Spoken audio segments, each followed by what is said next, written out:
SD Productions presents Minimum Wage Sentai by Stephen Bove, read to you by the author.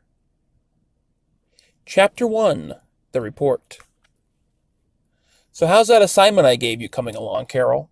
asked an overweight African-American man in his late 60s as he sat behind an antique desk smoking a Cuban cigar. "It's progressing," smiled a young white woman with red hair and glasses who now was labeled as Carol. The 20th anniversary of Emperor Z's defeat is just around the corner, and we need this. The 20th anniversary of Emperor Z's defeat is just around the corner, and we need that story. How hard could it possibly be to set up 8 interviews? I could set that up in my sleep," yelled the man as he took his cigar out and placed it into an ashtray that read "World's Worst Boss" on it. "Well, sir, I can set the interviews up all I want, but I can't make the people show up.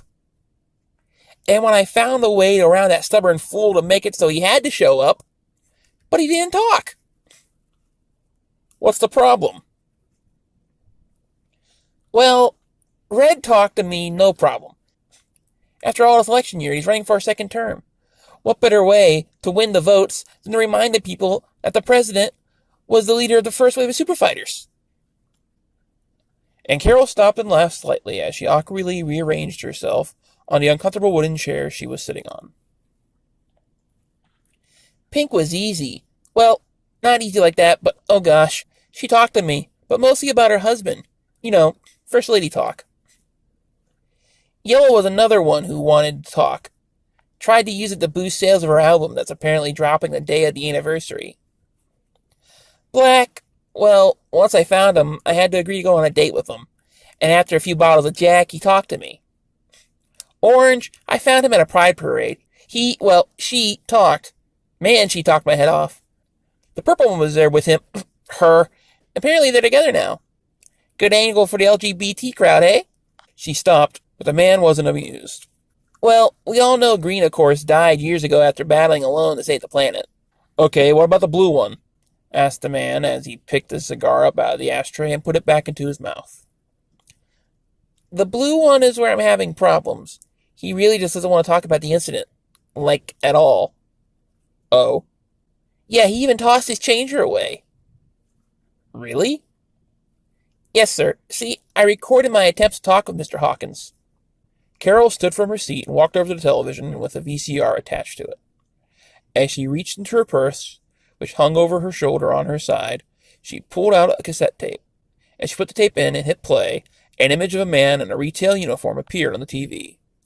The man was in his late 40s, with white skin that had been burned by the elements. His hair was receding, and his face had a look of despair glued on it. The bright green vest he wore read, "Happy to help." But his face read, "Touch me and you're dead." The hair on his head was a mix of brown and silver. He wore tan pants and a dark blue, almost black polo shirt. On his waist lied a vibrant blue belt with a silver buckle.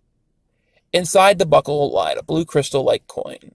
This was William Hawkins. He was known as Billy back during his fighting days. "Billy?" asked Carol's voice from behind the camera. William was sitting at a table in a cafe eating a hamburger.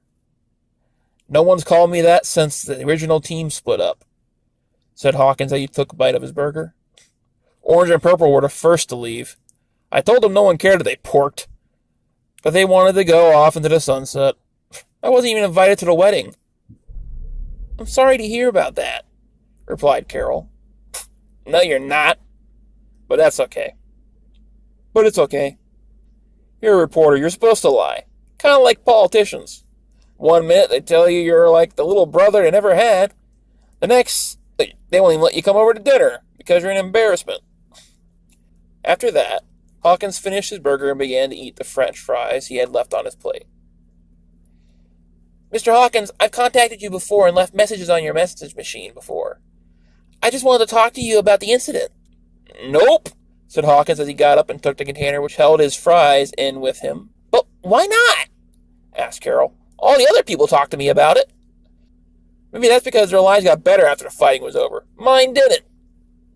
"What?" asked Carol, shocked. No one really knew anything about the real fighters outside of what their master, Zordon, told the public. Zordon was a being from an ancient race of aliens that gave the fighters their powers to protect the Earth from invaders. They all went on to have bigger and better lives. And I'm here, stuck here. Same shitty job, same shitty life. And he downed the rest of his fries and tossed the container into the garbage as he walked over to the soda machine and filled his drink up. They all left, and last man on the boat goes down off the ship, laughed Hawkins. I trained the new recruits, and then got too old and I couldn't go to college. Wasn't smart enough. Well, I was smart enough to pass the classes I needed to take, just not the stupid math classes for the crap I never use. And he took a drink of his soda and put it back into the machine to fill it back up. And now I'm stuck in some dead-end job I hate. And you want me to talk about the good old days? Well, I hate the good old days.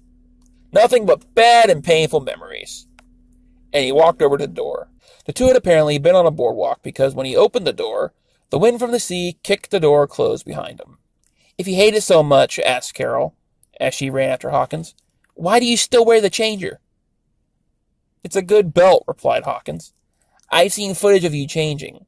You don't need the changer to wear the belt. It comes out of that black holster.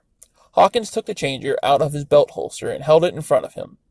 This is what bothers you? And he pulled his arm back and tossed it over the side of the pier and into the ocean. There, you happy now? The blue fighter is dead, and this is all that remains. Now, if you excuse me, I'm late for work. And he walked away from Carol and into the crowd. The tape stopped there. Carol took it out of the VCR. See, not much of an interview.